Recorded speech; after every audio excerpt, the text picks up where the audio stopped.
Evidence ako po. Pinagpiyastahan pala sa buong mundo ang magkapatid na Marcos, ang awayan, ang feud between Senator Amy Marcos at ni BBM.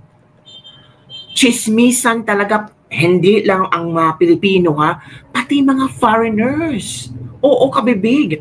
Trending na trending ngayon ang isang Facebook page na international na WION na kung saan ay talagang pinag-uusapan ang di umano'y sikretong pag-aaway ng magkapatid na Amy Marcos at BBM. At ito pa kabibig, pati yung nangyari kay Liza Marcos sa LA ay trending din. Napag-usapan, pinag-usapan, pinakalat, chinismisan, yung di umano'y konektado si F. Liza sa pagkamatay ni Paulo Tantoco. At alam nyo ba kabibig, bumabawi ngayon si F. Liza Marcos. Umiyak, humahagulgol si Liza Marcos nang makita niya ang mga OFW sa Saudi. Oo mga kabibig, talagang you are not forgotten. Hoy! Iba ang drama ni Madam. Hindi siya sumama kay BBM sa United States para makipag-meeting kay Trump, kundi mas inuna. Take note, mas inuna ni F. Liza Marcos ang mga OFW sa Saudi. Wow! Sabi na isang netizen, Madam, ano ba yung trabaho sa gobyerno? First lady ka, hindi ka vice-presidente. Uy, wag naman po kayong ganyan ha. Ang harsh na yun naman. Hindi lang gusto lang ni F. Liza na maramdaman ng mga Filipino ang kanyang puso para sa kanyang pagmamahal sa bansa. Sabi pa na iba, baka tatakbong senador yan? Or baka tatakbong presidente yan si Liza Marcos? Nako po, what do you think? Tatakbo ba ito si Liza? O ito muna ha, ang international media na kung saan pinag-uusapan ang pag-aaway ng mga kapatid na Marcos at ang nangyaring iskandalo daw di umano ni First Lady Liza Marcos. Let's watch this video. Marcos Jr., also known as Bongbong, is set to meet President Trump this weekend in Washington, but a bitter family feud is grabbing all the attention back home. Family feud. From inseparable siblings to estranged adversaries, President Bongbong and his sister, Senator Amy Marcos, once strong bond has frayed. Behind closed doors, tensions between Amy and President Bongbong had been escalating until their rift became public. Amy even batted away reporters' questions about her relationship with the president, blaming her Senate workload for their lack of contact. Then, Amy Marcos joined forces with Vice President Sara Duterte, a former ally turned fiercest political enemy of the president. The sibling rift erupted publicly in March, just before the midterm elections, over the arrest and extradition of former President Duterte. Amy Marcos slammed the arrest and extradition of the former president, which her brother's government enabled, on crimes against humanity charges over his deadly war on drugs. Then the president, for the first time, stopped mentioning or offering any endorsements to her sister. That is, to his sister. Days later, Amy formally withdrew from Bongbong's Senate slate, launching her own Senate investigation into Duterte's arrest in a calculated rebuke of her brother. In last... Uy, grabe ha. Grabe ang international media. Talagang tutok na tutok sila sa pag-aaway daw di umano ni Amy at ni Bongbong Marcos. Sabi ng ilang chismosang, bayad yan. Kasi alam mo na dapat talagang isabihin nila nag-aaway ang magkapatid, pero deep inside, hindi pala sila nag-aaway-aaway. Pabudol-budol na naman yan. Huwag kayong ganyan. Baka totoo talagang hindi nagkibuan or talagang may galit sa isa't isa ang magkapatid. Nako, kabibig, huwag kami niwala. Blood is thicker than water. Sige, let's continue. April, Amy posted a video along with Duterte Carpio, both clad in mourning black, hit out at Bongbong's government for allegedly causing her hunger, injustice, and political repression. Duterte Carpio endorsed Amy's candidacy, and Amy went on to secure a Senate seat in the election. Meanwhile, Amy and First Lady Liza's quarrel took even a darker turn this week when the president's sister put out a statement implicating the First Lady in the death of Filipino businessman Paolo Tantoco. Hala, pati si Paolo Tantoco at pati ang pagkamatay ni Paolo Tantoco at nung pagkasali yung pangalan or parang na-connect ang pangalan ni F. Elisa. Napag-usapan sa media. Uy, grabe naman tong international media. Talagang alam talaga ang nangyari sa pamilyang Marcos. Talagang nag-research talaga. Naku po. Who died of a suspected drug overdose in the United States on March 8th. Hala. With just 3 years remaining of his term, Marcos Jr., Bongbong, is now scrambling for a successor. The Marcos family's preferred heir, eldest son Ferdinand Sandro Marcos, being underage, family succession plans are facing a challenge.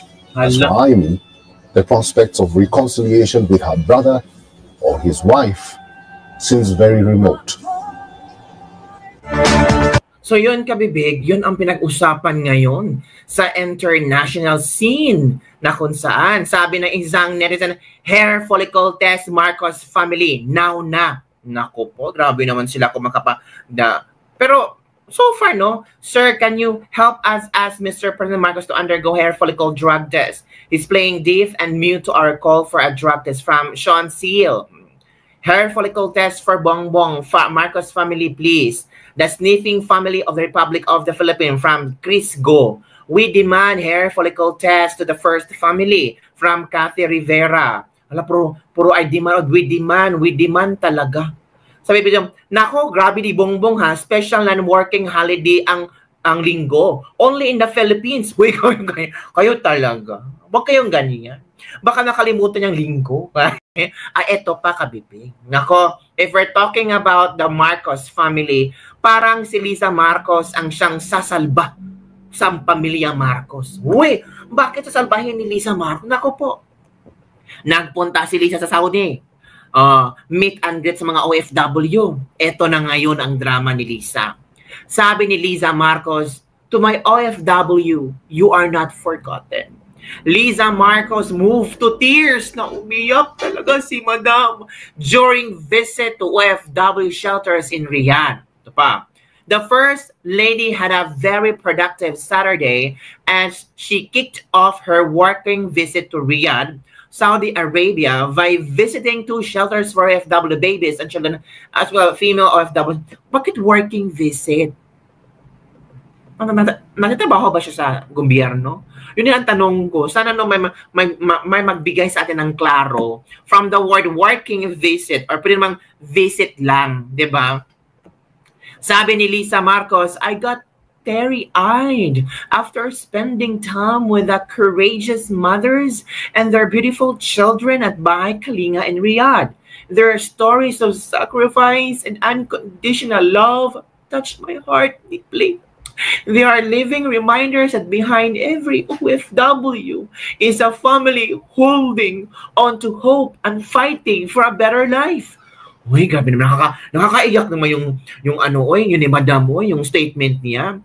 When life give less, let us give more, especially compassion. Wow! Compassion. Grabe yung sinabi ni Madam. Ito pa, this brave woman at the female shelter in Riyadh have endured pain that most of us will never know. Yet, they still smiled, looked after one another, and held on hand to hope. Their strength was quiet but undeniable. Ay, another gentle reminder that no matter how far they are, our kababayan should never feel forgotten. Uy, ito daw ang mga programa ni First Lady Liza Marcos sa kanyang pagbisita sa Saudi. O, yun ha. Kaya talaga, wag yun nang anuhin si Liza Marcos. Talagang binigyan niya ng time ang mga distressed OFW na aagapayan, iparamdam sa kanila yung pagmamahal, ang paggalina na you are not forgotten. Now, if they are not forgotten, ano bang pwedeng ibigay na programa mo sa kanila? Papauwiin mo ba silang lahat? Or bibigyan mo ba sila ng assurance nga, kung uuwi kayo sa Pilipinas, mabibigyan ko kayo ng trabaho. Kung puro salita na lang, kung puro mga emotional statements, kung puro compassion, mawawala din yan, puro drama lang yan. So mas maganda talaga na may action, hindi puro salita, hindi puro daldal, hindi puro bodol words. Dapat aksyonan. Nandyan ka na, gawin mo na lang talaga ang trabaho mo. Di ba? Yan ang aking komento, mga kabibig ba? O nga no, kung nararamdaman mo na kaawa-awa, ang mga distress OFW, ano bang pwedeng maibigay mo, maitulong? Yung presensya mo doon, posible, it's a big help for them na, ang First Lady, talagang binisita kami, buti pa ang First Lady, naisipan kami. After that, what's next move? Photo of? Picture? We don't need that. We need visible outcome. Yung nakikita namin na, talagang she really stand on what she's talking about. Diba? Kasi, sabi niya, you are not forgotten. Oo, agree kami dyan. Pero paano mo sila sabi na you are not forgotten? Yung maramdaman nila ba na talagang may kalinga galing sa puso ng ating First Lady? Diba, sayang naman yung I got teary-eyed and after spending time with the courageous mothers and their beautiful children at Bahay Kalinga and Riyadh, so dapat talaga may action na gagawin. Well, baka we don't know, Liza Marcos donated or something para sa Bahay Kalinga sa Riyadh, or baka Liza promised something to them, lalo na yung mga distressed OFW na Bongbong Marcos will do a better program for all of you before siya bababa sa pwesto. Diba? Pero sabi ng iba, this is first step of Liza Marcos to be known as a mother. Mothering. Kasi parang sabi ng iba, baka nagpaplano yung tatakbo sa susunod na eleksyon. Ay nako, ano ba naman yan? Malayo pa ang 2028. Hindi ba, Big? Malapit na yung kabibig. Do you think, mga kabibig, kung tatakbo si Liza Marcos, bobotohan nyo ba siya? For example, senador or vice-presidente, bobotohan nyo ba si Liza Marcos? May qualities ba siya sa pagiging politiko? Comment down below and don't forget to like, subscribe, and share this video. Bye everyone! See you next time!